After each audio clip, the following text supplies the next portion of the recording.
Bismillahirrahmanirrahim. Assalamu alaikum, dear students. How are you? I hope you'll be fine.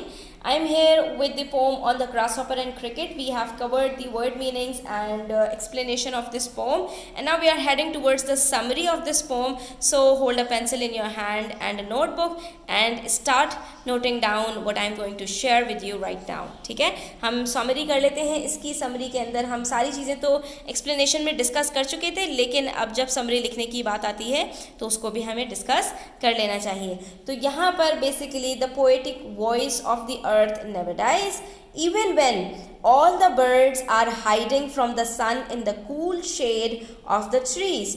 One voice still sings all through the hedges and freshly mowed fields. ठीक है, तो ये जो poetic voice है अर्थ की, ये कभी ख़त्म नहीं होती. इसका जो म्यूज़िक है ये कभी मरता नहीं है, कभी भी वैनिश नहीं होता. जबकि सारे बर्ड्स छुप गए हों सूरज की वजह से दरख्तों में जाकर, एक आवाज़ फिर भी आती रहती है जो कि चारों तरफ महकाती रहती है. और वो कहाँ से आती है?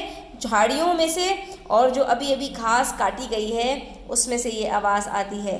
That voice belongs to the grasshopper. ये आवाज़ किसकी होती है? ग्रास हॉपर की होती है. ठीक है, he is a champion of summers pleasures and he is never tired of singing. ना तो वो कभी थकता है और ना वो कभी बेजार होता है. When he is ready to rest he just kicks back in the shade of a weed. बस जब वो थकता है तो वो क्या करता है? चला जाता है उछल के किसी झाड़ी के पीछे. The music and the songs of the earth never ends. दोबारा से ये बात पोएट ने रिपीट की है और अब की मरतबा किसी दूसरे कीड़े की बात की है, that is cricket. On a lonely winter night when the whole world is silent beneath the frost, the cricket still sings from beside the stove, its music always feeling warmer and warmer.